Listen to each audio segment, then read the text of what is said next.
Hey everyone, it's Mikki here. You're listening to Wikipedia. This week on the podcast, I bring back fan favourite Brandon DaCruz, coach, educator, and one of the sharpest minds in physique and performance nutrition. And this week, we do something a little different. Our conversation takes a more personal turn with Brandon sharing what he has done over this Northern Hemisphere summer to get shredded, basically. We chat about how he has leveraged his model of high energy flux in a fat loss phase, which is quite different from what he might normally do to get the most out of his food and his training. We talk about the foods that he chose to eat, the supplements that he took, and how he implemented rapid fat loss days, also known as protein sparing days, and you know I'm a fan of protein sparing, to accelerate fat loss. And also we delve into his approach when things got tough deep in that deficit. Brandon normally regales us with the literature and client stories, but today it is a mix of his personal practices and how this has been informed, of course, by his understanding of the research. So this is just such a great opportunity to hear how the pros do it. And I think this has something for everyone, be it practitioners, research buffs, or even if you're just interested in this approach yourself. So those of you who are unfamiliar with Brandon, he has been on the podcast now 5 times. So I'd be super surprised actually if you were. Brandon DaCruz is an online nutrition and physique coach and sports nutritionist. He's also a national level NPC physique competitor and an internationally published fitness model who's written articles and filmed educational content for publication like Men's Fitness Magazine and bodybuilding.com. Brandon has spent over 13 years working within the sports nutrition and fitness industries and has coached every type of athlete, including Olympia level, professional men's physique competitors, college athletes, MMA fighters, CrossFit competitors, and lifestyle clients like you and I. He believes in blending what's been proven in the research with his own anecdotal and first-hand in the trenches experience to improve body composition, optimize performance, and enhance health in order to help his clients achieve their goals, whether that be building muscle, losing body fat, increasing performance, and or optimizing health and longevity. This is what he refers to as his health-centric coaching model, as he believes that improving one's health is the cornerstone to optimizing their physical goals, as do we all. So I've got links as to where you can find Brandon in the show notes at his website, brandondacruzfit.com, and on Instagram at brandondacruz_, and of course to his Chasing Clarity podcast, which is like this treasure trove of the science and the practice blended, amazing conversations with like-minded individuals. It is certainly a masterclass education in all things fat loss, health, and performance. So before we crack on into this interview, though, I would like to remind you that the best way to support Wikipedia is to hit the subscribe button on your favorite podcast listening platform. That increases the visibility of this podcast in amongst the literally thousands of other podcasts out there. So more people get the opportunity to listen to the experts that I have on the show, such as Brandon DaCruz. All right, team, as always, I appreciate your support. Enjoy this conversation.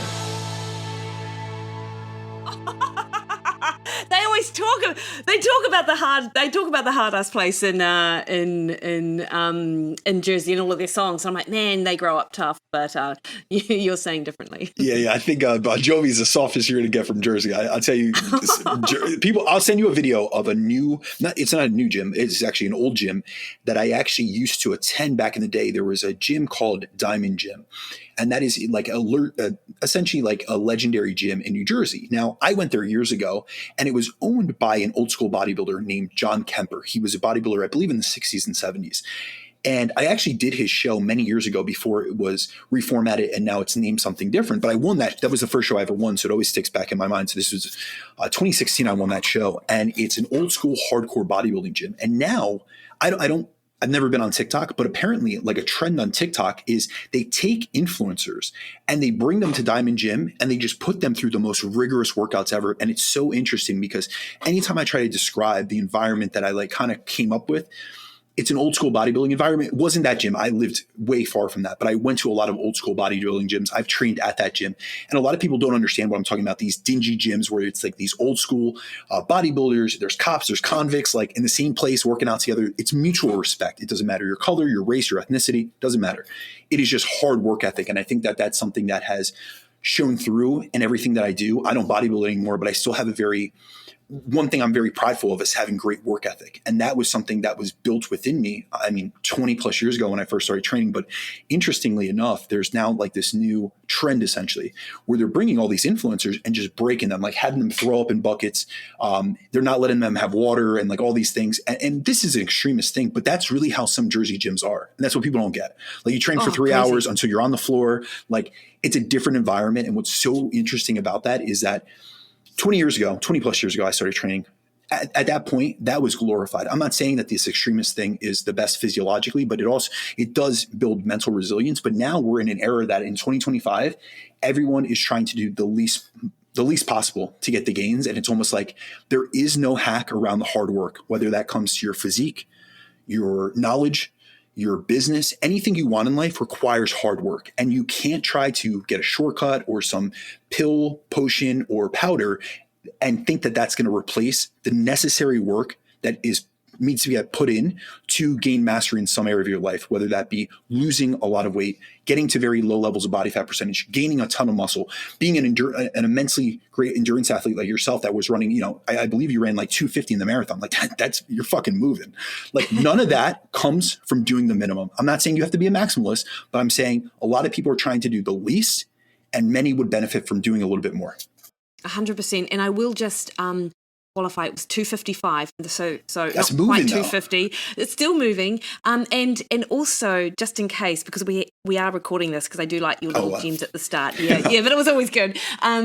Like when you mentioned pills and potions, there's no hack. Like this isn't Brandon being totally against things like GLP-1s or anything like that, because I know you've done several podcasts on the utility of them. But to your point, even within or even with those types of medications, etc., you still need to put in the work, because it's not the weight loss itself, it's that weight loss maintenance, which 100%. I really believe that any of these interventions need to be laid over a good foundation. So you need to have a nutrient-dense diet in place. You need to have your protein dialed in and have sufficient protein intake to accrete muscle mass and also maintain lean muscle mass, especially in the case of massive weight loss, which would be the best case for someone to be indicated for using a GLP-1.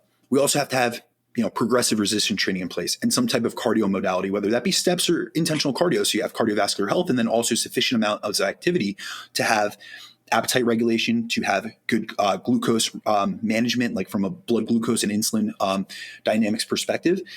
Those things come first. And I think a lot of people are trying to step over dollars to pick up pennies. And they're looking at, instead of really focusing on the basics and the big rocks, which aren't sexy, I get it. They're looking for the latest biohack or the next peptide or the next hormone or whatever they're getting pitched on the internet or from their hormone replacement clinic, and neglecting the basics that need to be in place. And that's actually why, if you look into the literature on hormone replacement, specifically on testosterone replacement, we see that within 1 year, the vast majority of men that go on testosterone replacement will get off.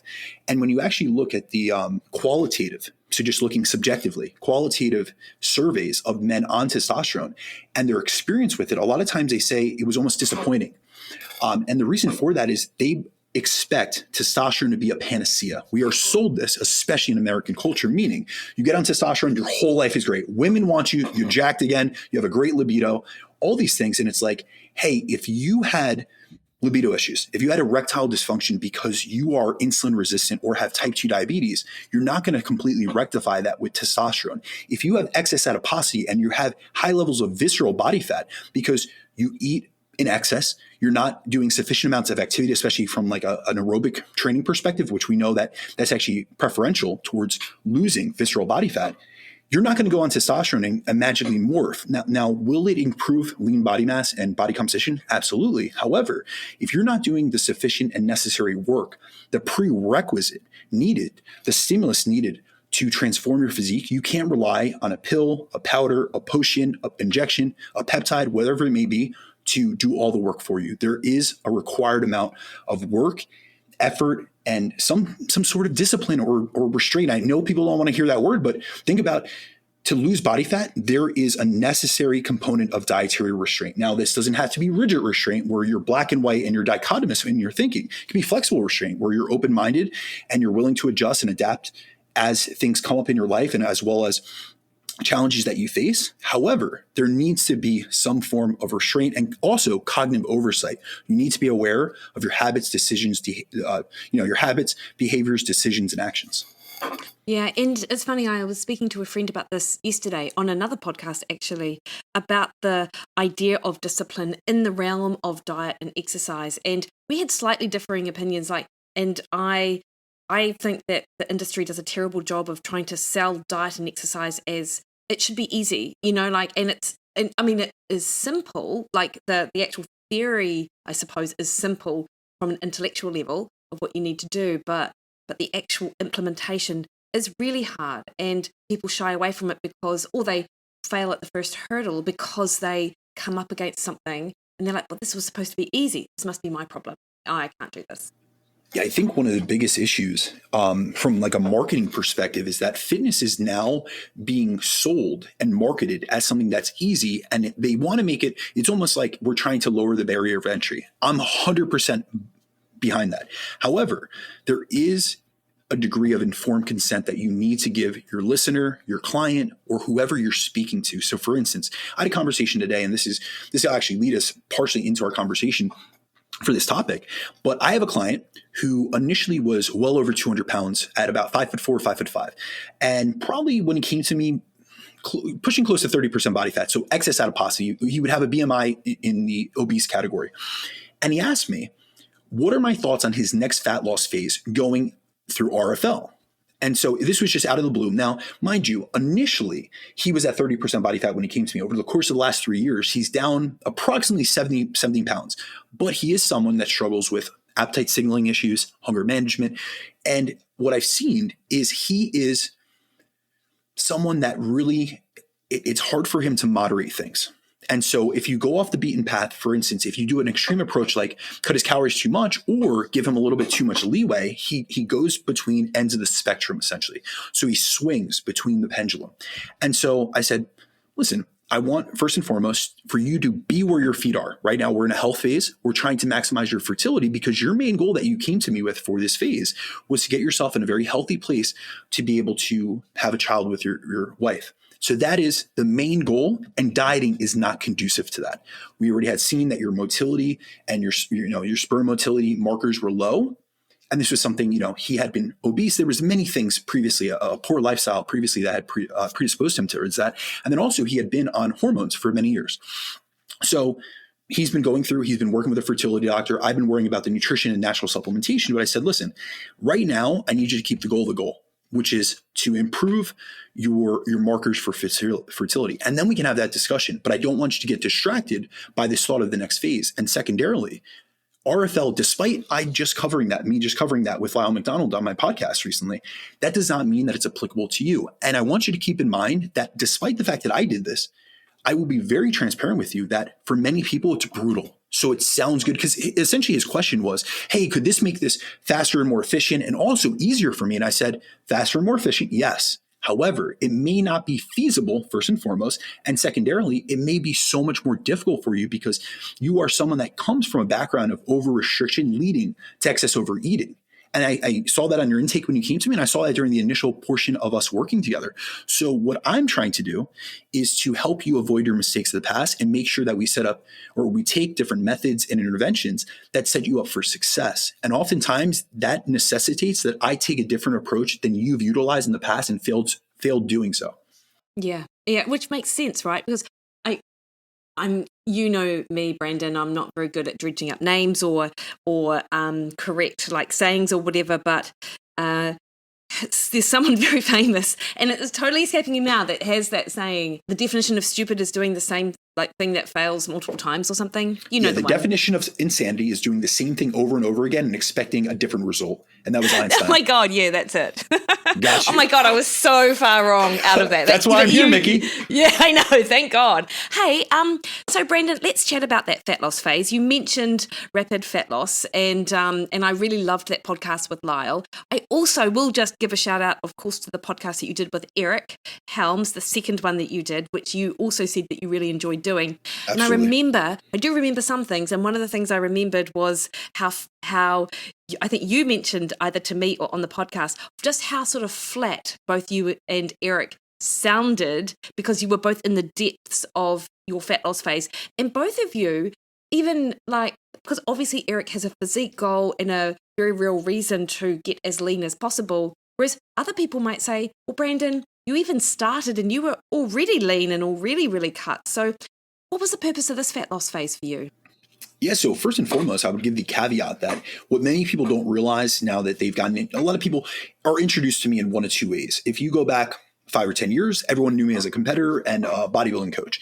And now, since, I've become more of a podcaster and appeared more on podcasts and things of that sort in the last 5 to 6 years, a lot of people just hear me from a podcast, not realizing my background in bodybuilding, in professional fitness modeling. So this was a major component. I've been training at this point 20 years. I've been coaching others for 15 years. So I'm a big advocate of being a walking representative of the lifestyle that I preach and that the principles that I utilize with clients. And so my main goal for this phase wasn't just to get beach lean. And that is usually what many people are looking to do. For me, it was to push myself close to photo shoot condition while testing some of the concepts that I talk about with clients or even on podcasts like your own. And that's specifically my high energy flux approach. Now, Mikki, we had done a podcast on high energy flux either last year or the year before. So you can link that in the show notes. But usually, and if someone goes back, they're going to say, well, Brandon, you're using this differently in this updated podcast that you did with Mikki. Yes, you're correct. And so typically what I use high energy flux for, I use it as a lifestyle. So I use it after a fat loss phase to help clients maintain leanness by eating more because they're moving more. But this time I really wanted to test what would happen if I used that approach during the fat loss phase itself. And I created more of my calorie deficit through increased activity rather than through substantially reducing my food intake. So instead of continuing to push my intake down as low as I normally would, instead, I ramped up my daily movement and structured cardio so that I could keep calories higher and still get lean. And this allowed me to eat more, to fuel my performance better, and sustain energy levels while still getting leaner week to week. And at the end of the day, I really view these phases as a way to refine my systems. And I truly believe that the extremes inform the means. Now, what I mean by that is, my clients, all of them may not need to get down to the same level of conditioning that I do or the standard that I hold myself to. But by running these experiments on myself, I can scale these principles and these methods to help them achieve their goals more effectively in a manner that fits them. So anytime I'm thinking about exercise, nutrition, or training programming, I'm looking to strike a balance with clients. I want to meet in the middle between what's most optimal for their goals and what's most realistic for their lifestyle, their preferences, and their constraints. And so what we have to realize is that we all have different constraints. We all have different goals. We all have different lifestyles, and we all have different experience levels. So I'm a very experienced dieter. I've been on stage 15 times. I've done well over 100 professional photo shoots. So really when it comes down to it and someone asks me, hey, why are you pushing yourself to get so lean? Well, first and foremost, I'm really about being in the trenches. And for me, it's really about evolution, and I'm very much into testing, refining, and improving my methods so that with every future phase, whether it's for me or even just for a client of mine, it runs smoother and I get to deliver better results.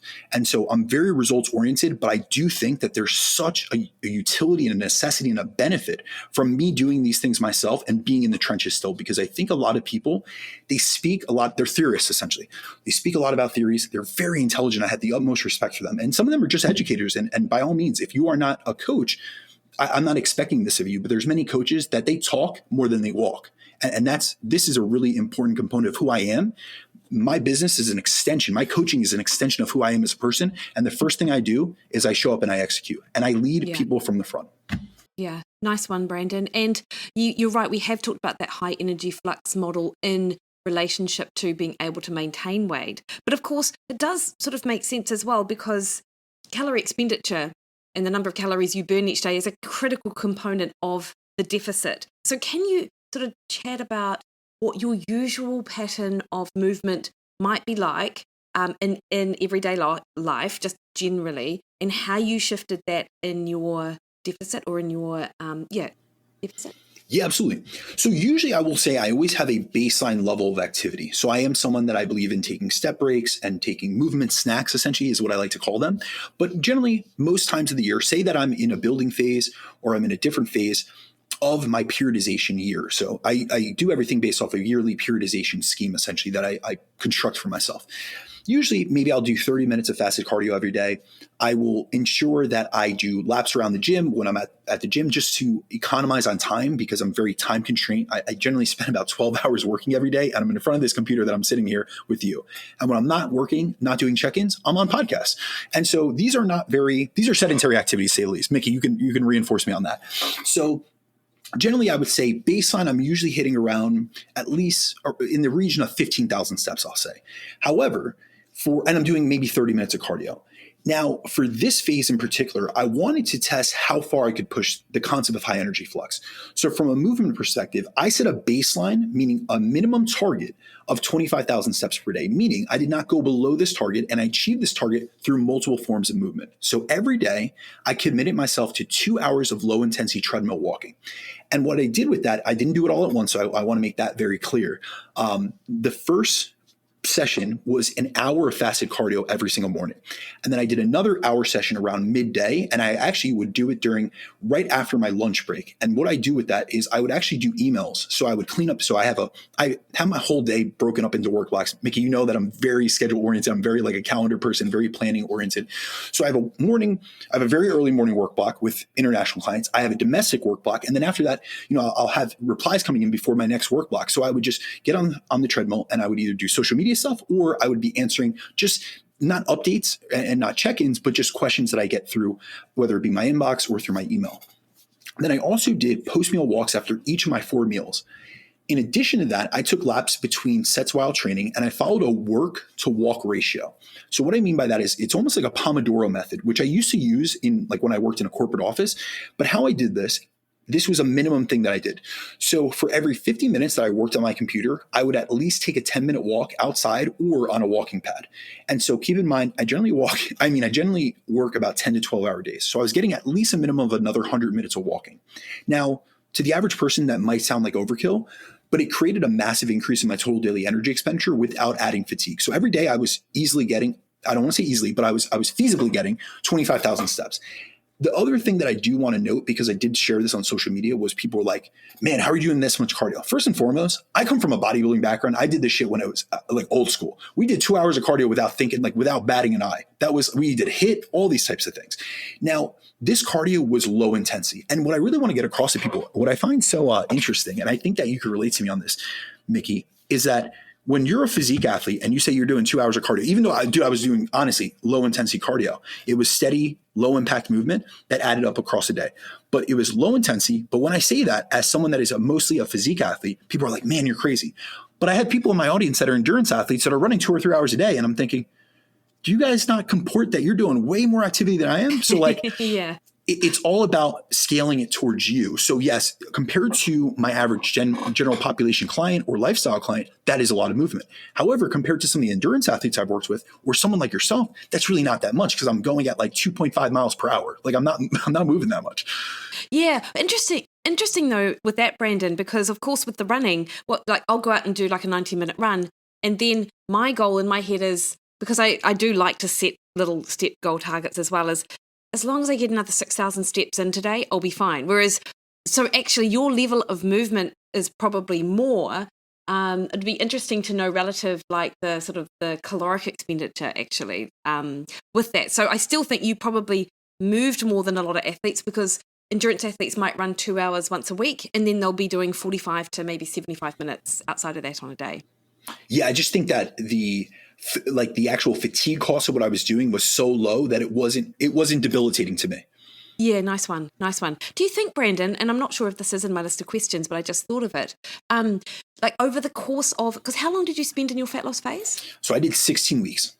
16 weeks. And obviously as you reduce your body mass, the overall caloric cost of it will obviously drop anyway. But do you think even with someone in your experience that possible that you became more efficient or burnt less calories? Like, was there any sort of adaptive thermogenesis going on?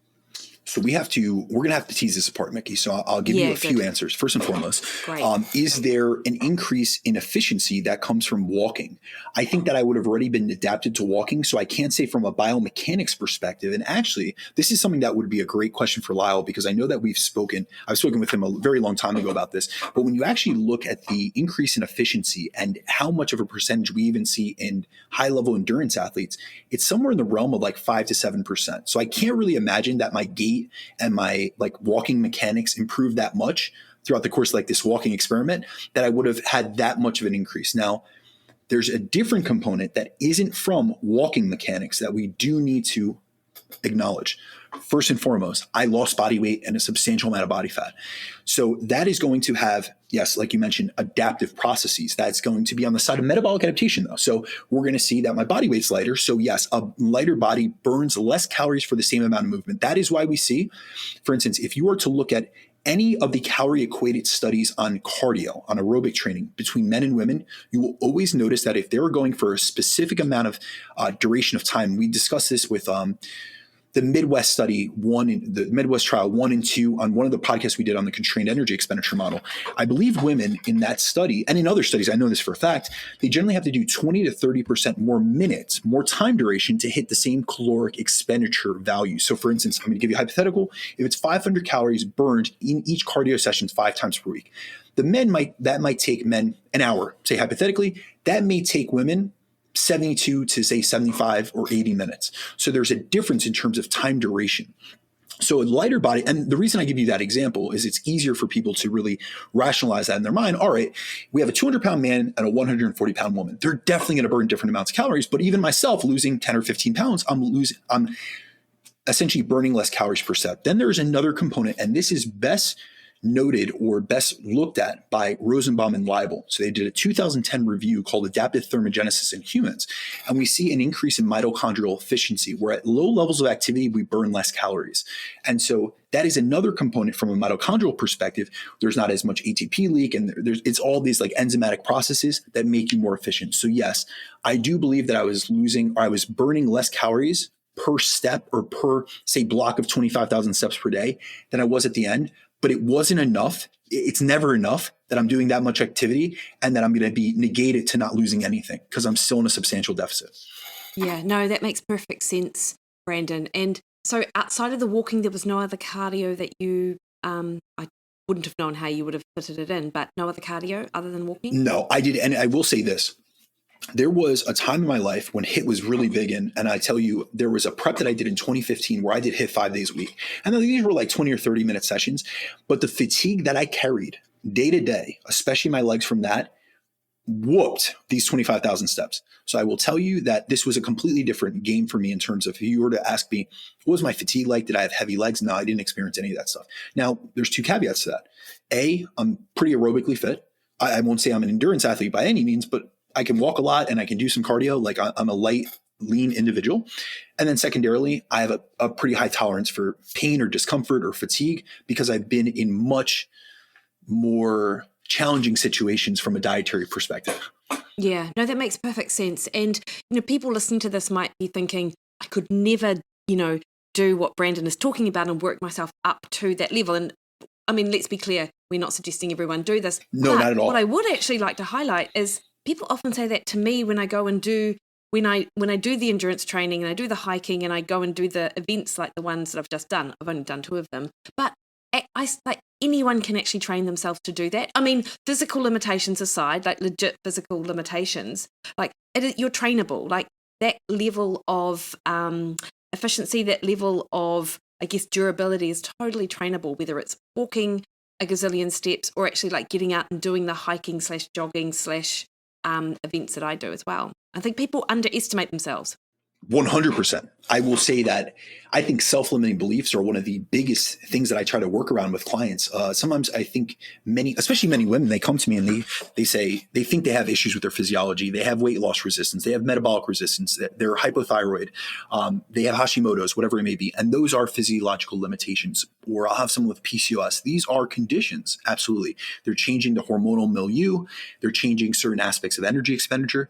But oftentimes the biggest limitations are the self-limiting limitations and beliefs that they've set upon themselves. And the biggest thing is, this is way outside my area of expertise, so I'm not going to speak about it too in depth, but I believe it was Tim Noakes that coined something called the central governor effect. And really with that, we see that the limit is not your body, it's your mind. And we could see that in all aspects, whether that be from a work output perspective, in your career or in your relationship. Like, the levels in which you're willing to push yourself is based on your experience and your background. And kind of like how we started the show, I'm from like a gritty place, man. Like, I'm willing to roll up my sleeves and get my hands dirty. And here's the thing. I did this, like I said, the extremes inform the means. This is not me making a suggestion for everyone else how to do this. What I'm saying is, I had certain hypotheses. I've used this in weight loss maintenance. And really with that, it's usually between 12.5 to 15K steps I utilize with clients. That's really like the max that I go to. But I said, all right, well, I am at a place where I'm usually maintaining around 15,000 steps. So I can't just say, all right, it's going to be between 12.5 to 15K. I need to create a delta. I need to create a differentiation. So that's what I did. I made a substantial increase. But I also wanted to test out the constrained energy expenditure model, because that is something that's always the refutation to the energy flux model. And I don't think they're at odds. I think that a lot of people just don't understand the data correctly enough, and they've kind of taken a lot of things at face value. And secondarily, this was not just about the steps.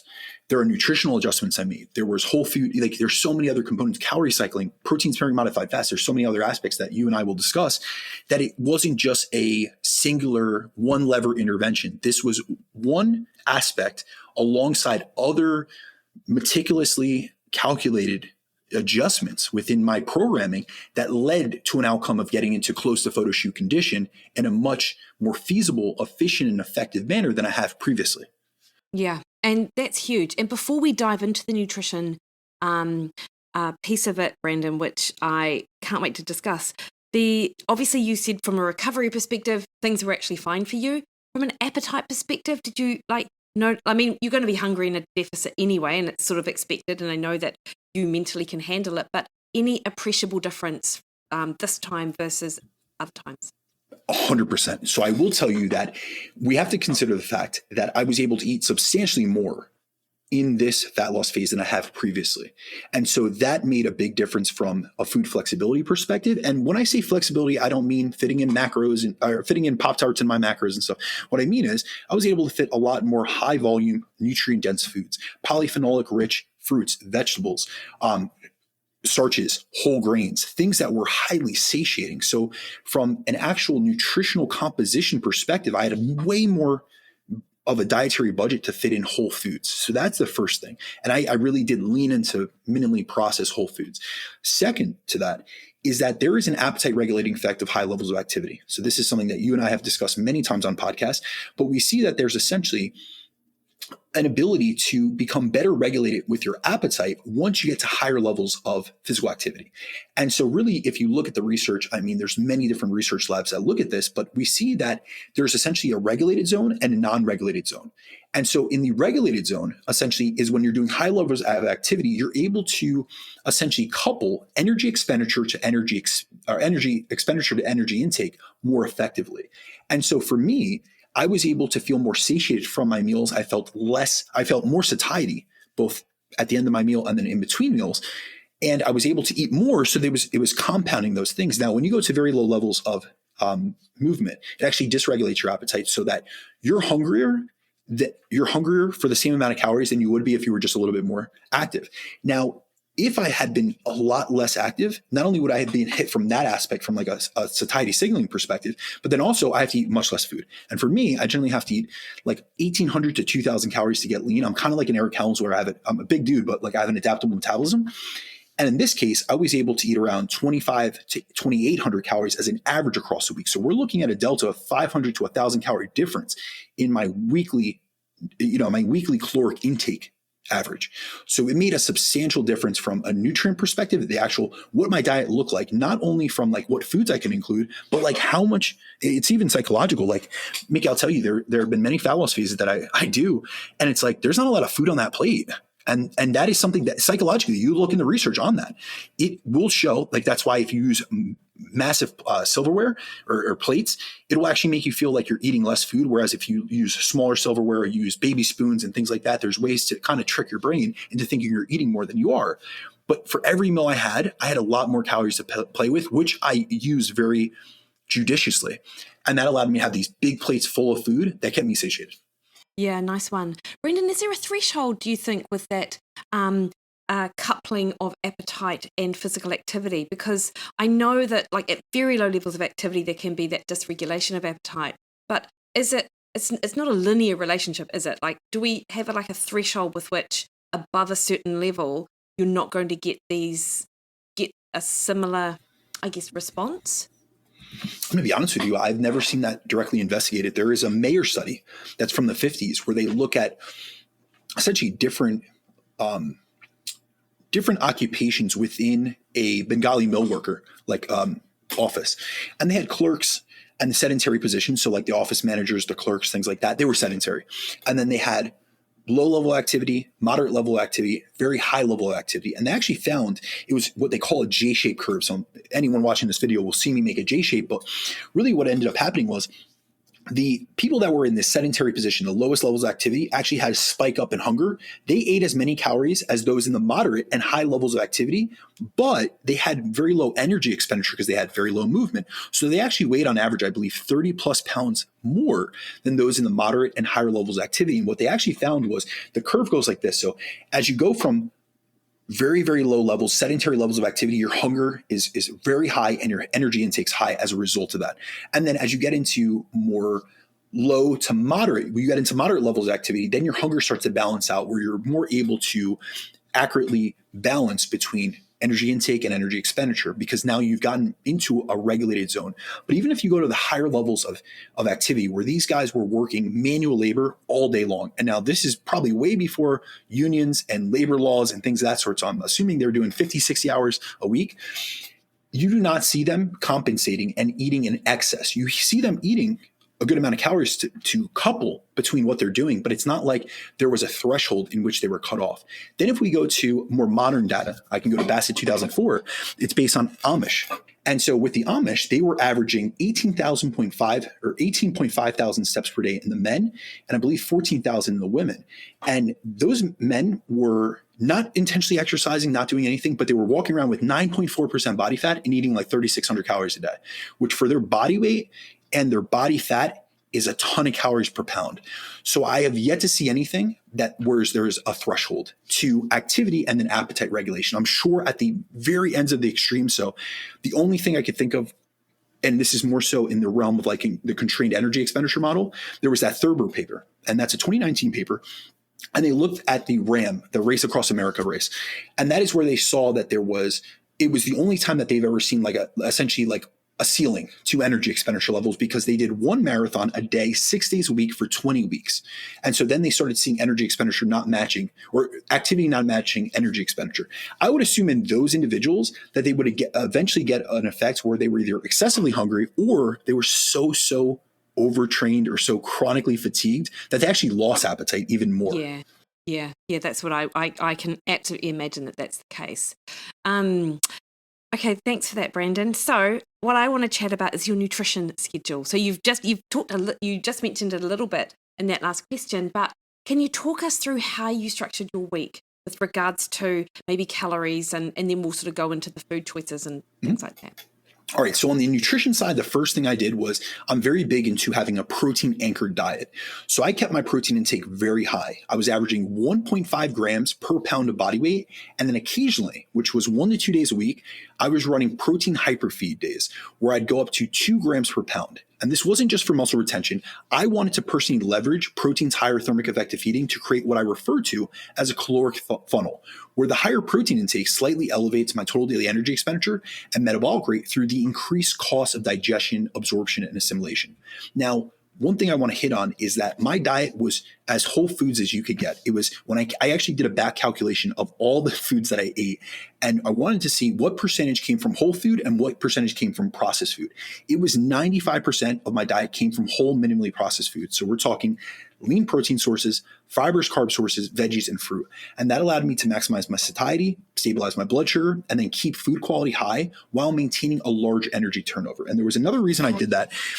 There is a higher thermic effect. There's a bar study, which finds about 2 times the thermic effect of eating from whole foods. But there's another study, which was a diet quality study that was based, I haven't read this in many years, but I thought about it when I just said that. I did a podcast on this many years ago, but essentially they looked at calorie equated diets in a fat loss phase. And they looked at a predominantly whole foods, what they called a high quality nutrient dense diet versus a low quality nutrient dense diet. So they went down to the granularity of like the monounsaturates, the omega-3s, the omega-6 index in the one diet. And then, so they were using a lot of omega-3s and fish oil and flax oil, things of that sort in the quality diet. And then in the lower quality diet, they were utilizing a lot more processed foods, and they were also utilizing a lot more inflammatory fats. And so when you look at the difference, it was the same calorie deficit, but there was a substantial difference in the amount of fat mass loss and the amount of lean mass maintained. Now, the one caveat to that was they were supposed to be calorie and macronutrient matched, but the whole foods diet ended up being a few percentage points or few percentages higher in protein and having a higher fiber intake. So then even when we look at the metabolic profiles, obviously, even if you do calorie equated diets, we see that higher fiber intakes will generally have better metabolic health outcomes in terms of blood sugar regulation as well as blood lipids. So that is to be expected, but there was a substantial difference in terms of actual outcomes from a fat loss perspective. So that was something that I was thinking in my mind. And I am someone that I just like to leverage whole foods. Now, the other thing that I did was I used a calorie cycling approach where I kept calories higher on training days, and then I lowered my calories on non-training days. On these non-training days, I'd usually run a rapid fat loss day, which is all that means is it's a modified protein sparing modified fast to keep the fat loss progress moving. So from a calorie perspective, most weeks I was eating around 3,100 calories per day, 5 to 6 days a week. And then I was implementing between 1 and 2 rapid fat loss days per week. And those days were very low calories. So that was between 1,200 to 1,400 calories. So on my higher calorie dieting weeks, my average intake was a bit over 2,800 calories averaged. And then on weeks where I really needed to push for fat loss, I needed a greater deficit to expedite my fat loss progress, my average calorie intake was a bit over 2,500 calories. Okay. So a few questions. One, is that 5% processed food, is that just all mustard or is there something else in there? I'm dead. They're definitely heavily mustard. It was actually, Jane makes these protein brownies and they're mostly like whole food ingredients. That would be the only thing that was included, but it was remember my energy intake was quite high. So they're about 95 calories. So if you look at the actual percentage of my diet, it takes up a very minuscule portion. Yeah. Okay. Nice one. And then Brandon, 4 points. So you push the protein higher to 4.4 grams per kilo. I think that's what it was. Yes, that was 2 grams per pound on the protein hyperfeed days, but that was not every day. My average every single day was 1.5, and then I would go up to 2 grams per pound. And so your protein hyperfeed day, is that your protein sparing modified fast day, or is that something sort of different again? No, so it's different. So a lot of times if I was trying to really push the deficit, I would actually utilize a rapid fat loss day, which is a protein sparing modified fast day, but I would keep it at my normal protein intake. And then I would drop out all my carbs and fats besides omega-3 fatty acids, which was in a form of fish oil supplementation, and then fibrous veggies. That would be it. So it would be just protein, and I would keep that 300. I was averaging about 310 grams of protein to around 420 grams of protein per day.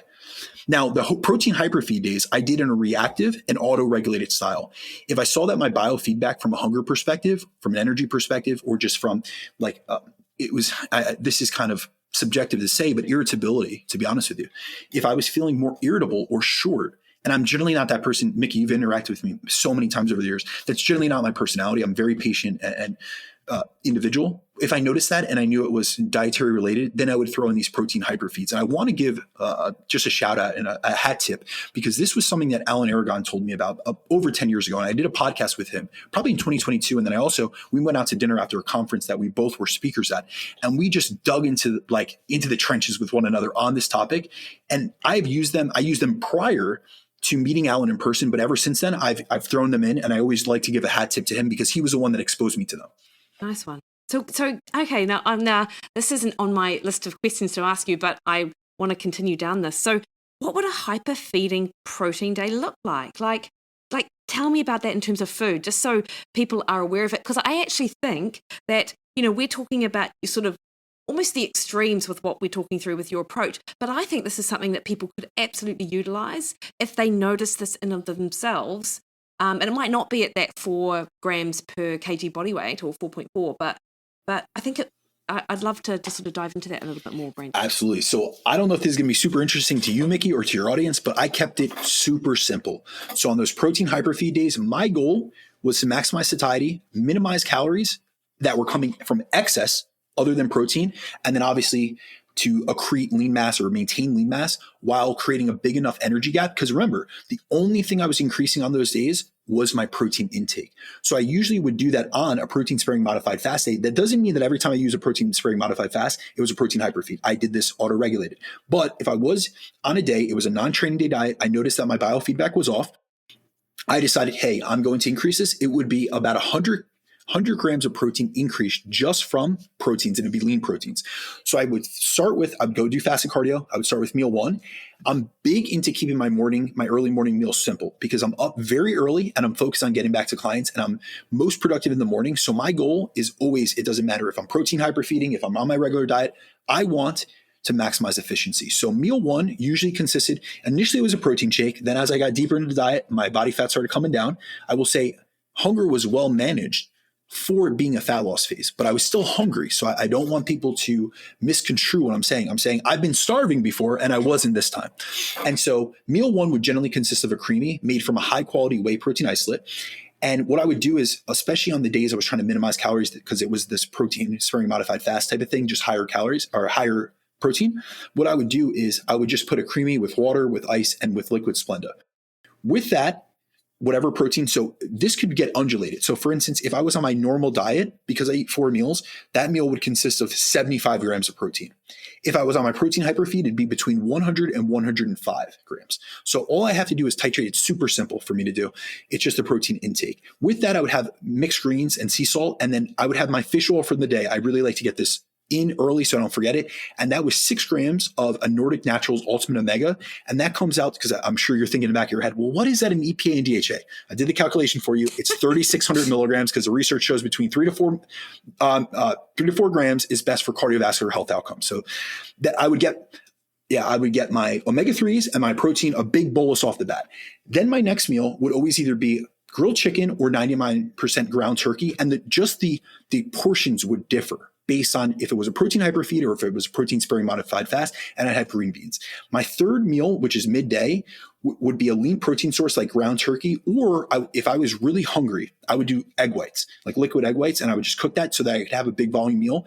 And every day I would have a high volume, low energy dense carb, or low energy dense veggie. And most days it was a big ass salad. So that's where I would break out my mustard and my Splenda, as you very well know I love, and I would make sure I got my greens. And then the last meal, I actually used to use a combo. So this is a meal that I combine protein sources. So I wanted something that I could chew, because there is a sensation essentially, or there is literature, and I also experience this myself, that when you have harder texture foods, they actually increase satiety. So for instance, if you were to take a steak and compare it against ground beef, you will be more satiated by the steak. If you are to take grilled chicken, and it's a chicken breast where you have to cut and you have to chew it more readily, it will be more satiating than crock pot chicken, which is like that shredded chicken. So I would do a grilled chicken breast, and I would also do a creamy, but it would have less whey protein isolate powder than would the morning creamy. So I would have 2 shakes a day, but I would have grilled chicken with that, and then I would have a very high volume veggie. So it'd be like cauliflower rice. Usually I would add like Bragg's liquid aminos to that. I would make sure that I had a lot of sodium in that last meal. And I tell you this why, because if you take a creamy and it's within a couple hours of bed, you're going to be peeing all night. So I made sure that I was having sufficient electrolytes on that. And really my goal on both these protein hyperfeed days as well as the rapid fat loss days were to keep meals simple and to execute the plan on autopilot. That's really important for me because the only time, I don't want to say the only time, but how I actually align my diet is not only based on my training and non-training days, but it's actually based on my work output from a actual business perspective. So I take my non-training days on my heaviest work days, which are usually Monday, Thursday, or Friday. And so I would know my schedule in advance, and then I would plug in those protein sparing modified fast days. Yeah, nice one. And so you train on 4 days of the week then? No, I train 5 to up to 6 days a week, but I undulate it based off a pattern. And so I will know in advance, I have a calendar that's already preset. And then I also know not only my client check-ins, but when I've actually scheduled. If you ever notice, Mikki, when you ask me about podcasts, I will give you very specific dates and times because I know everything. I do all my calendar allocation and alignment about 4 weeks in advance. So I already know what days I kind of undulate. So some weeks will be 5 days, some days will be 6 days. By the end of the fat loss phase, I went down to 5 days per week so that I could have 5 training day diets a week and 2 protein sparing modified fast days per week. And I would undulate those, or I would place those on my 2 heaviest work days. And at that time, so this was last month, not this month, because I wrapped up the fat loss phase around October 2nd or the first week of October. I had Mondays and Thursdays were generally my protein sparing modified fast days. Yeah, nice one. And then, Brandon, when you're talking about training, just so everyone is clear, we're still getting 25,000 steps on those non-training days. It's just the training we're not doing in the gym. Yeah, yep. So what I would actually do, and just for completion, is I would still go to the gym. At the same time, I really like keeping standardized schedule, but I would walk on the treadmill, or I would do like some mobility stuff, some abs, and I would just do laps like I usually would, because honestly, I get within my 90-minute session of training that I do 5 days a week, I get about 4,000 to 5,000 steps. So say I was to just replace that with just working another 90 minutes, which the Lord knows I don't need to work another hour and a half every day because I already work 12 hours a day. If I didn't go to the gym, I would be down 4,000 to 5,000 steps. So I would have to get on the treadmill anyway. So it's just a really good way for me to start my morning, because the other thing with how I actually make my daily schedule is I'm up very, very early. You know this about me. I start work at 3 a.m. every morning so I can get back to international clients, but I have a 3 to 6 a.m. work block usually. It's 3 to 6 or 3 to 5:30. And then I hit the gym right after that. So usually between the hours of 6 and 8 or 6 and 7:30, there's no one checking in. And the reason I made my schedule like that is because I used to realize that. So I still had the time allocated and booked out of my schedule. So I kept that momentum and I kept that consistency going, because I see this is actually just advice for other people. A lot of times they have such a difference in their scheduling or in their lifestyle or in their approach in terms of meal timing and in terms of just how they go about their days between both the weekdays and then the weekends, as well as their training days and their non-training days. And there's just no congruency. So they really never get themselves in a consistent pattern. And I'm very big on consistency. Yeah, no, I'm the same. And I really think the body just loves routine. And then the mind just loves routine, and just your productivity and your focus is so much better if you're getting up at around the same time, which people hate hearing that, because the weekend they're like, oh, but I want to sleep in until 8. I'm like, I sort of know you do, but it's like one of the worst things you can do anyway. But I totally agree with you. Like, that consistency is so important. Absolutely. So Brandon, does the protein hyperfeeding for you, does that reset things? And because other people might look at that irritability and look at that sort of how you're feeling and think, maybe Brandon just needs a day at maintenance calories or 3 days at maintenance calories. But you sort of took like that's a different approach, actually. Yeah. I think that if I was on a very low carbohydrate diet on my training days, I would have done more refeeding strategies. That's what I would either use a refeed, I would use a flexible high day, or I would use a deficit deload, which are essentially intermittent dieting strategies that I use to manage diet fatigue. But I will say I wanted to do this in a much different manner than I had previously, first and foremost. So I wanted to test different methods, but also I have so much experience and so much data on myself that I generally know when I'm teeter-tottering into essentially like a black hole. So I wasn't getting there, and I didn't feel that there was a necessity. But I'm not saying, I will say that when I do this again, there's going to be different methods. I would like to utilize some of my previous strategies, because keep in mind, I'm refeeding what is needed. So for instance, on my training days, I was eating 3,100 calories. I was eating 350 to 400 grams of carbs.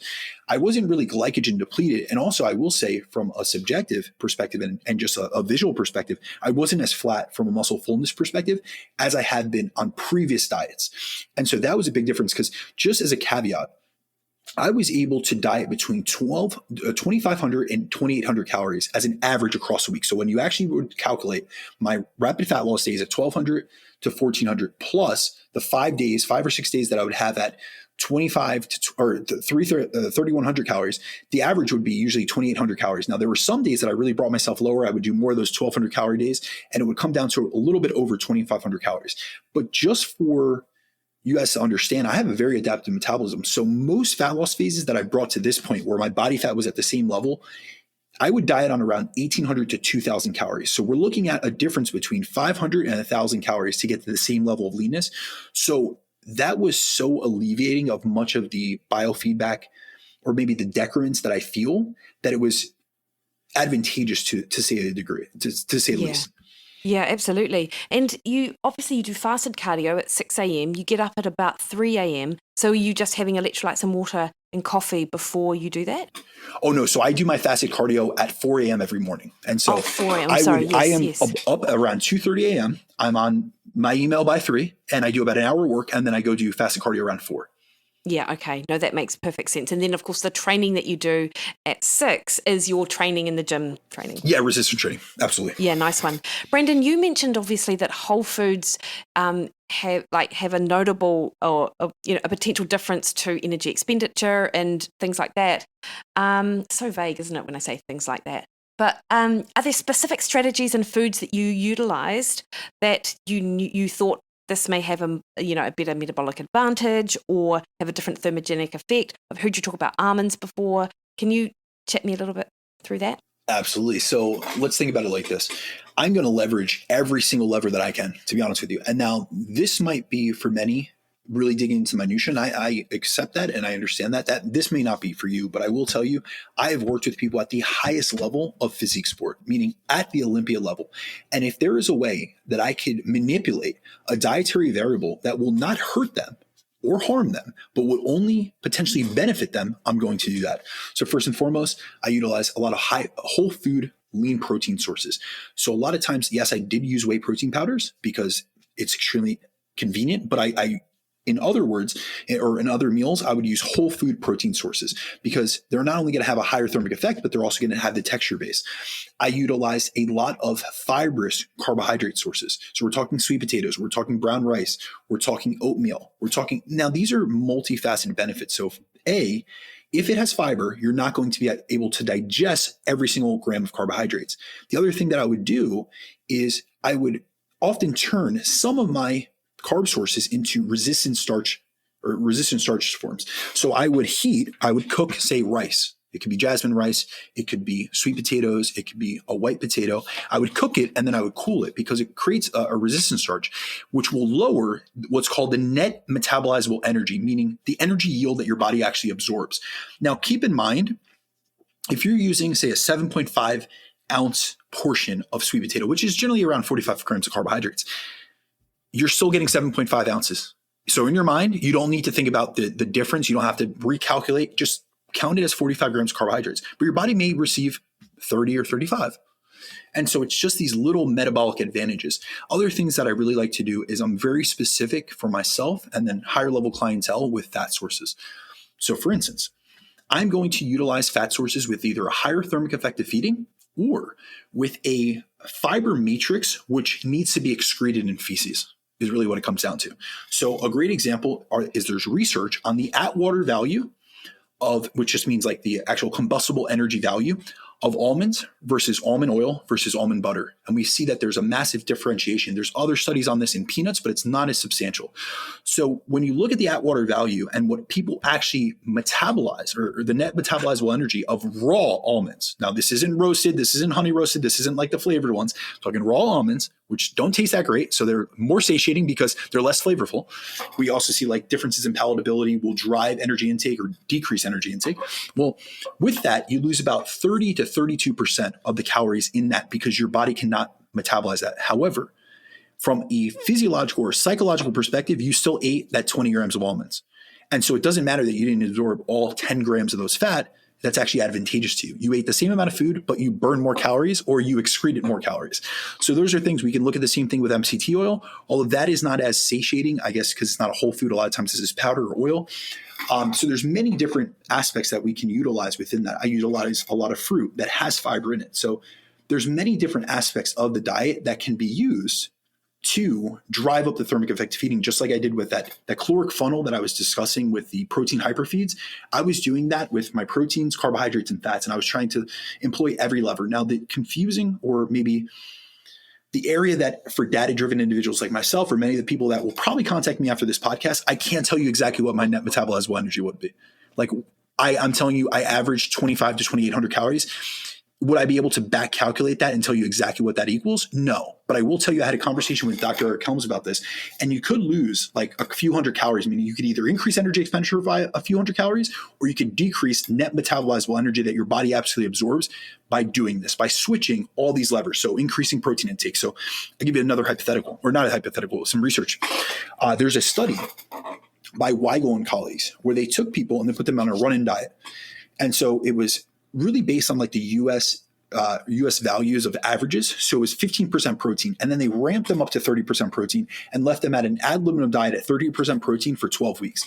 They had a spontaneous energy reduction of 441 calories without even trying, and they lost body fat. So there's many levers. It doesn't only have to be from the energy expenditure. It's also, we got to think about both sides of the energy balance equation, because they're intrinsically tied. We can increase energy expenditure like I did through energy flux, through whole food diet, through higher protein, through certain of these food sources, but we can also utilize food and food quality to drive down energy intake from an ad libitum or spontaneous perspective. Yeah, nice one. And I really like that you qualified that people didn't have to do any sort of crazy sort of maths gymnastics to figure out how many calories they're really getting, because you just take it at face value and it's just a real bonus. Absolutely. Yeah, nice one. So, Brandon, you mentioned, can we just, one last thing I'd like to ask you actually is, like, do you think about the window with which you eat? Like the timing? Not a time restricted eating window necessarily, but like in your mind, are you like trying to eat within 12 hours, or does your schedule naturally allow for something like that? So I will say that just naturally I eat within a 12-hour window just based on how I situate my schedule. And that's more so based off like a circadian rhythm perspective. So I start eating around 5 a.m. right after I finish cardio, and I eat my last meal at 5 a.m. But that's mostly because I'm in bed by 7. So I want at least 2 to 3 hours. Like I want 2 hours to be able to have between my last meal and going to bed. But I will say from a timing perspective, this is actually something that I'm super fascinated by and I never get to talk to. So Mikki, strap in because we're going to go down a rabbit hole. Timing is something I understand. You know, we actually have a podcast that should be coming out with nutrient timing, and we discuss all the nuances of fueling. You know, you and I had discussed that and we haven't released that yet, but I'm going to talk meal timing, which is a different area that is often overlooked. And one of the things that I find to be most advantageous is actually front loading my energy intake and shifting more calories earlier in the day. And I found that front loading food, especially my protein and carbohydrates in the first half of the day, improves not only my energy levels, my appetite control, but also my daily activity output. And I say that because not only have I seen that in practice, not only have I seen that with clients, but there's a huge research base on this, and I very rarely ever hear anyone talk about it. So first and foremost, we have a lot of people in today's culture and just the fitness world that are really big into intermittent fasting. That's all well and good. A lot of them are proponents of breakfast skipping. But if you actually look observationally, people who eat breakfast consistently tend to be leaner and more successful at long-term weight maintenance than those who skip it. And the greatest example of that are those in the National Weight Control Registry, as 80% of them report eating breakfast each day. Then if we go to actually randomized control trials, so these are actually, studies that are very well controlled. There is great research by, I believe it's Dr. James Bett, and he's at the University of Bath. And he really digs into the difference between breakfast skipping and breakfast eating. And so he has at least 2 studies. I know there's a lean individual study and an obese participant study. And what they did was they looked at groups who ate breakfast versus those who skipped it. And the breakfast group, who had a good portion of their calories earlier in the day, I believe they had a pretty high calorie loaded breakfast. It was like 700 or more calories. They spontaneously increased their physical activity throughout the day, especially in the morning. And on average, they burned around 440 more calories per day than those in the breakfast skipping group. So now we see it's not just about energy intake, it's also the energy expenditure that you get from that. Now, mind you, this was from non-exercise activities. This was just normal movement. This was not exercise. So even though the non-breakfast group technically saved calories by skipping a meal, their bodies actually compensated by moving less, which lowered their total daily energy expenditure. And I'll say that I have a lot of individuals that come to me that they have suffered with underfueling early in the day, and then they're subconsciously slowing down later. Now, where I think this area of research is most fascinating, and this is an area that I think that a lot of people have overlooked, except one individual, which I'll give him a shout out about this, is we have research on chrononutrition, which is something I'm fascinated by, but I understand that this is really getting into the minutia for many people. So I very rarely discuss it, but there is a researcher that's done a lot of work on this, and her name's Dr. Daniela Jakubowicz. And she does a lot in the field of chrononutrition. And then she looks at how meal timing affects metabolic health, as well as like body indices and body composition. And one of her best studies, she took overweight and obese women and gave them the identical 1,400 calorie weight loss diet.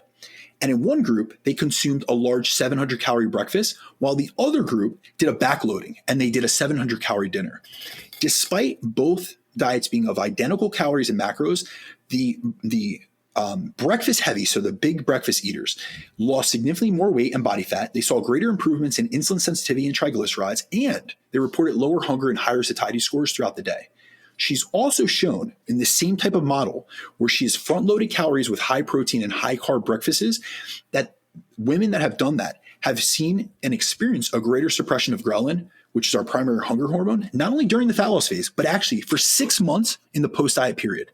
So that's a huge finding, because one of the biggest challenges post-diet is the rebound in hunger, and that's usually due to a skewing of appetite and satiety hormones. So if we can make an intervention where you use the same amount of calories, we bring you back up to maintenance, but we're able to time things in a manner where it's able to blunt that response, that is giving you a behavioral edge that most people overlook. Now, there's more recent data that has actually looked at subjective hunger and appetite related benefits of front loading your calories. So a few years ago, I had on Danny Lennon, who's the host of Sigma Nutrition, and we discussed in-depth chrononutrition, and he is a wealth of knowledge on that, and that's who I want to give a hat tip to. But he reviewed with me a study, and I don't remember the actual title of the study, but I do know that Alan Flanagan, who is his co-host on Sigma Nutrition, was actually an author on the study. And I want to say that the real author was Rudick Collins, but I could be mistaken. And in that study, they compared morning loaded versus evening loaded calorie distribution and found similar weight loss outcomes, but the morning loaded group reported significantly lower appetite, reduced desire to eat, and fewer food preoccupations throughout the day.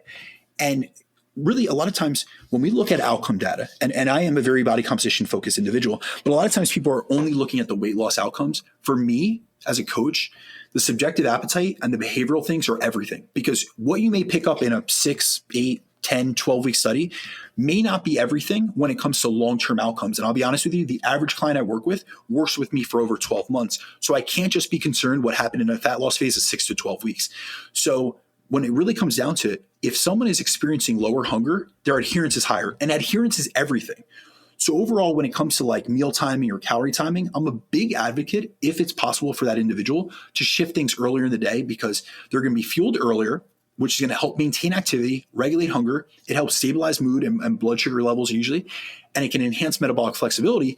And this is not to say that late night eating is bad, but it is that front loading calories sets you up for better decision-making and higher daily energy expenditure later on in the day. And the other thing is, I really try to look at it from just a logical standpoint. And if you think about it like this, if you get up early in the morning and you decide to skip a meal, that is when you're going to be like, you're hungry, and you're going to go the longest amount of time with being hungry in the day. Whereas at night, a lot of people like to backload their meals, and there's like this common, I guess, theme or like a popular like approach that a lot of people take in the States, where they like macro hoard. They hoard their macros for the end of the day. And I've always thought about it like you're filling yourself up so much that you're actually impairing your sleep quality first.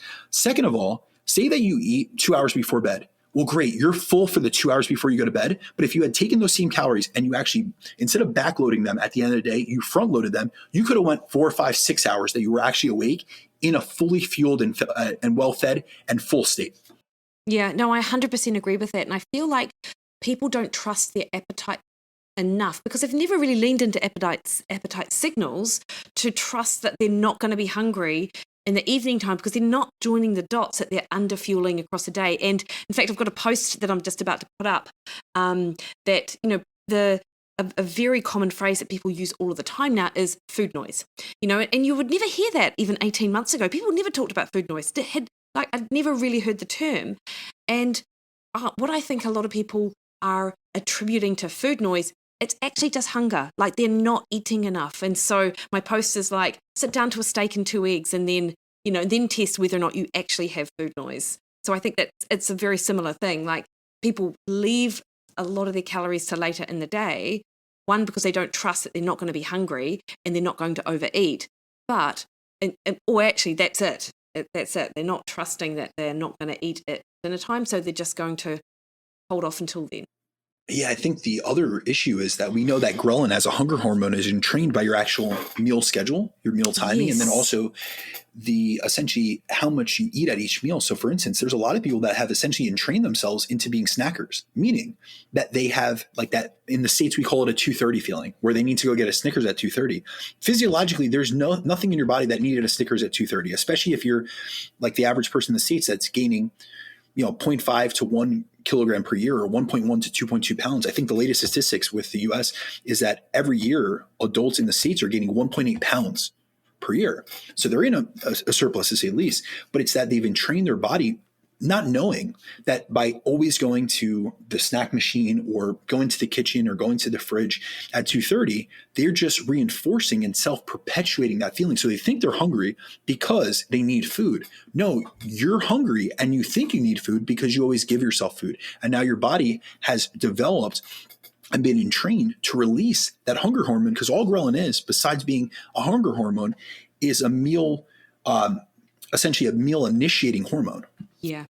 Yeah, I 100% agree. And it's when I talk to people who come into my programs and they're like, but what do I snack on? I'm like, you literally, you just have to white knuckle it probably for a couple of weeks, but your body will adapt and you will stop feeling hungry. And even if people go into a meeting at 10:30 where they might normally have a snack, but were unable to, like they may, and you'll know this as well, Brandon, they may feel that initial hunger of, I'm about to have my 10:30 snack, but give yourself 15, 20 minutes. Ghrelin comes down and you can actually get through and you likely didn't need it in the first place. Absolutely. So 2 things, just practical things to go off of that. First and foremost, there's a lot of people who have the experience of actually utilizing an intermittent fasting or a time restricted eating technique where they've skipped breakfast.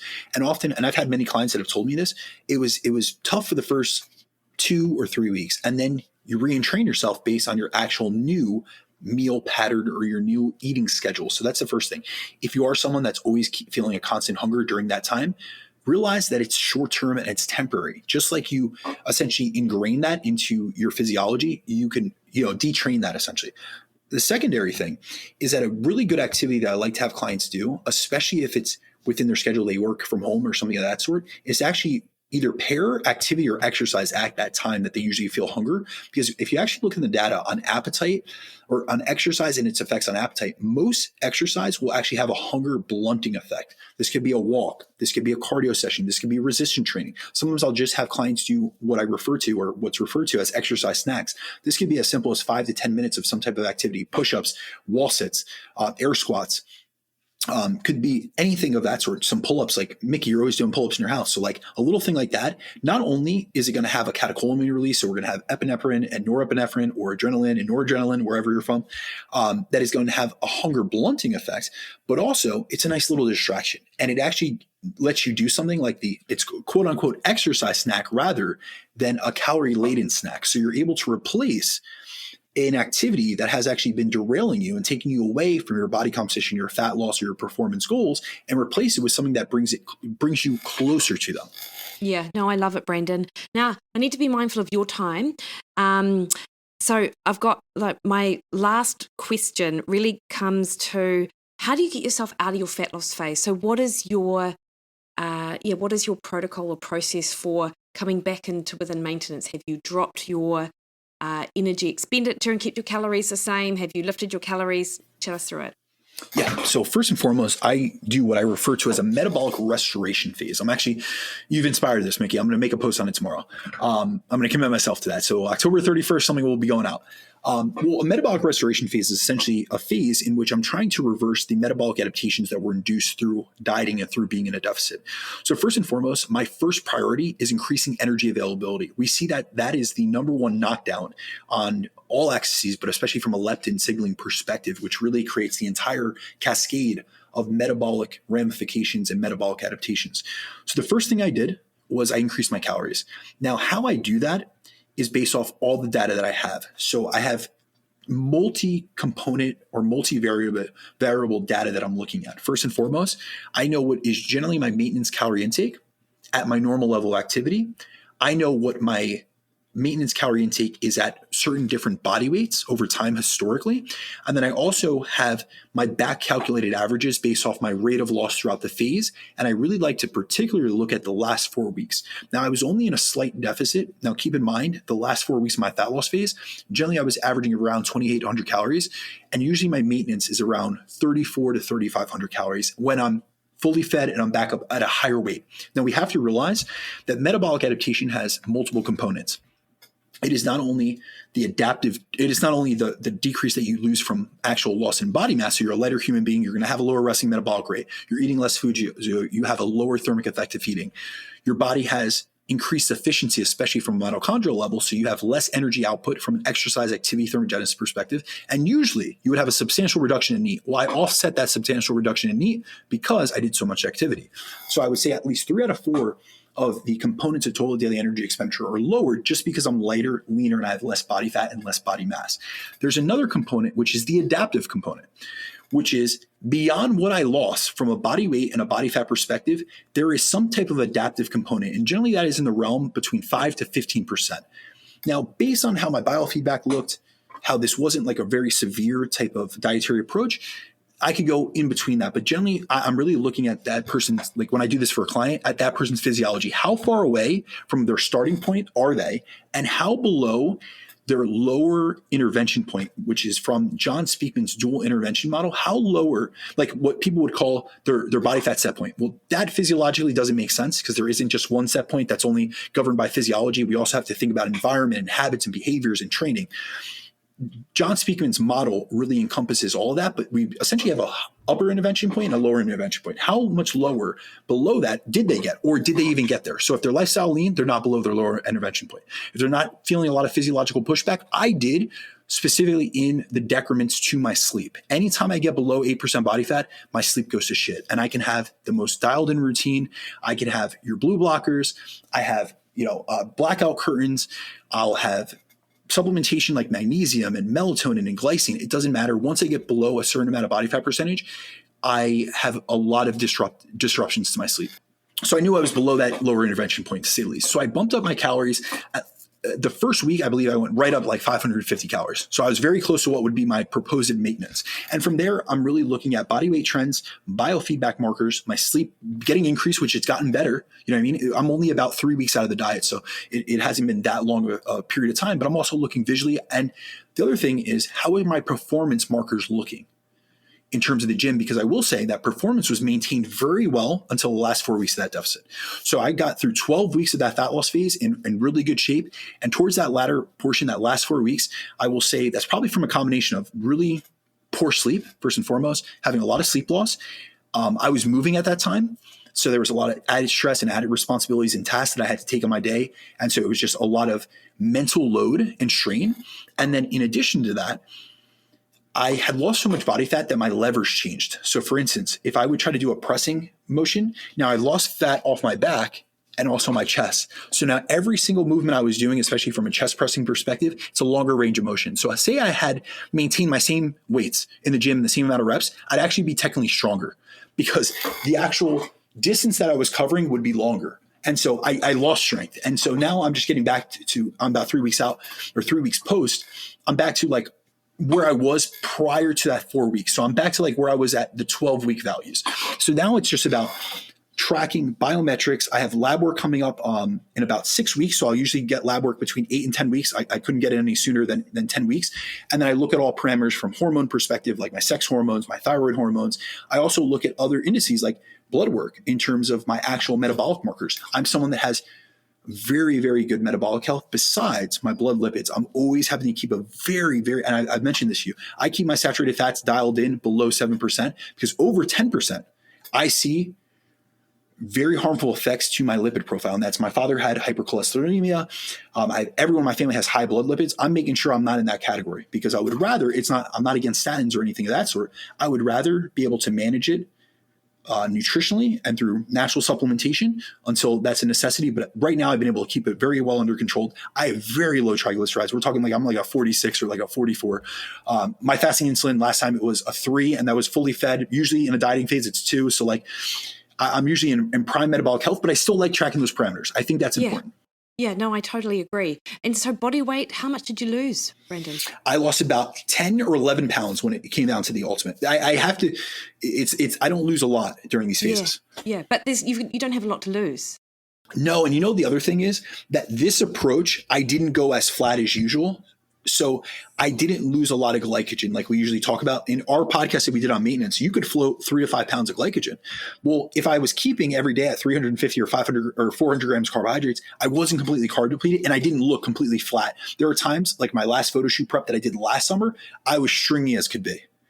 And when I reloaded, I actually did and we had discussed this on your show last summer, I did a loading protocol for carbohydrates where it was between 1,000 to 1,200 carbs per day for 2 days. And so within that, I repleted about 4.5 to 5 pounds of just glycogen. I wasn't gaining body fat during that time, but this year I didn't even have to do that.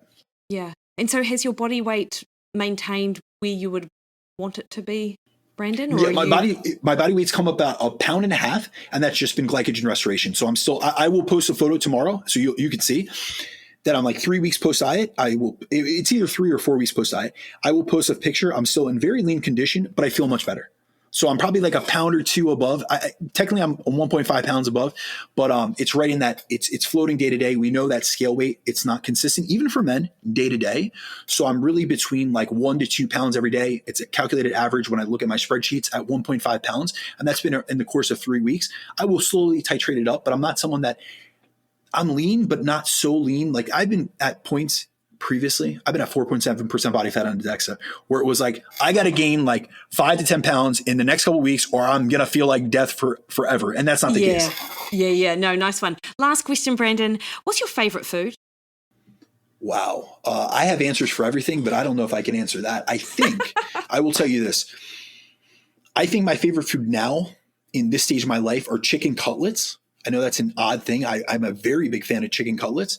At one time in my life, and this is actually something that I gave up, I think we had this discussion one time. I'm not a moderator. I am an abstainer. And so my favorite food always was pizza. And in 2015, going into 2016, a very close friend of mine who was in bodybuilding with me, he always used to see I would go off the rails. Like every weekend when I wasn't competing, I would have a whole pizza. And it was like, at that time, cheat meals were supposed to stoke your metabolic furnace and like all this BS that now I look back and I'm like, dude, you studied physiology. Like, what were you thinking? Anyway, so he did a bet and he said, listen, Brandon, can you go the full year of 2016 without a pizza? And I said, yes. If you bet me to do anything or I give you my word I'm going to do something, I will not break it come hell or high water. So I went the full year and I never ate a pizza again. Now, recently, just within the last couple of weeks, Jane has been into, my girlfriend Jane, she loves to do these protein recipes, these baked goods. She does protein bread and protein muffins and protein brownies, which are great. I love those things. Well, she wanted to make a protein-based pizza. And so we just recently did that twice. We did it here at our home, and then we went and visited her, basically the in-laws in Georgia, and we made it for them. And it's a protein base. Instead of doing cauliflower as the base, it's actually made out of ground chicken or ground turkey. Yes. Yeah, lovely. And then, it's honestly, it was phenomenal. But I hadn't had like an actual pizza. And now this is not a technical pizza. It's not flour, but I wouldn't want the flour and the gluten and all that kind of stuff. But it was phenomenal. So I would say some derivations of that. I'm also a massive steak fan.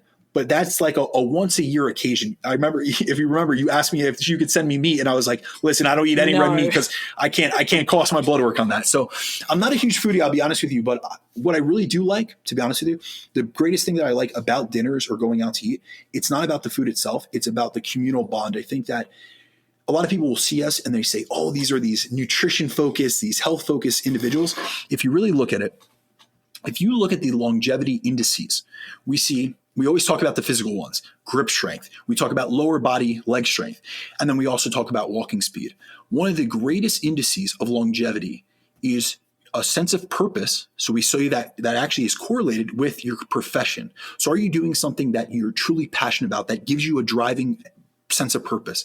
And we also see correlated to that when people retire and they don't have that sense of purpose, they generally die quicker. The second component of that, which is more from a total health perspective, so we're talking mental, emotional, physical, and spiritual, is close connections, a sense of relatability, a sense of communal bond with someone. That doesn't mean that you have to have all these friends and all these associates. Probably if you have too many associates, you don't have enough close friends. You need people that you can deeply engage with and have close ties with. We are communal and tribal beings. So the biggest thing for me is those dinners are never about the food. It's about breaking bread with people I love and really having deeply engaging conversations with them. So that is the biggest thing. Like it doesn't matter what restaurant it is. It doesn't matter. It's not about my favorite food. It's like, what can I bring to this table in terms of engaging conversations and really getting to know that person or a side of that person that I've never seen. And that's what that's all about for me. Yeah. Oh, I love it, Brandon. As always, I love this because I listen to your podcast every week as my educational content. I appreciate that. I do a bit more, but I like the protein hyper feeds and actually just what you do. You're such a wealth of information and you so willingly share it. So thank you so much. People should know where to find you by now, but let them know. And then we can wrap this up and you can go and have dinner. Because it's pretty Absolutely. much dinner time. Well, Mikki, first and foremost, I genuinely want to thank you. You reached out about this, and it was kind of odd for me, to be honest with you, because this was talking about what I do. And I am so used to sharing in a public platform or on these long form content in terms of podcasts, what I do with clients or just educational topics, that over the last couple of years, I kind of steered away from sharing my own personal anecdote because I never wanted to be clouded by bias. But at the same time, I hope for those in the audience, it's helpful to see a normal person that's running a business, that's working 70 hours a week, that has sick family members and a family that he's trying to manage and traveling back and forth across the country, trying to manage homes. I have a real life. Yes, I'm a fitness professional. I have certain advantages, but I have time constraints. I have certain goals. I have challenges just like you guys do, but where there's a will, there's a way. And I'm always trying to be a student. So just like I have a lot of principles that I preach and I speak about, I'm always experimenting. It's a Bruce Lee mentality. Take what's useful and discard what's useless. But if you guys want to learn anything else, and you'll hear less about my experience, but more about the evidence, the research, as well as my in the trenches experience with the many clients that I've worked with, you guys can find me at Brandon DaCruz _. And then also the best place to find me, really, it's my strong suit is long form content, is the Chasing Clarity Health and Fitness podcast. But Mikki, I have the utmost respect for you, and I truly appreciate you having me on because it means a lot to be able to just tell what I'm doing. The fact that you had an interest is honestly an honest honor for me. Thank you, Brandon. Well, I can't wait to release this, and I'll probably catch you online later on today. Sounds good. Peace. See you later.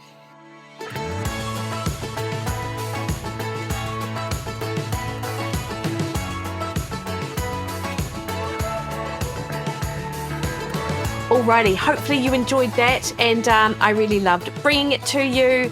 So great to have again a chat with Brandon. He's just one of my faves, really. And next week on the podcast, I speak to Dr. Lise Alschuler, an integrative doctor, about people thriving post breast cancer. This is such an interesting conversation. I think you're really going to love it. That is next week. Until then, though, you can find me over on X, Instagram, and Threads at Mikki Williden, Facebook at Mikki Williden Nutrition, or head to my website, mikkiwilliden.com, book a one-on-one call with me. All right, team, have the best week. See you later.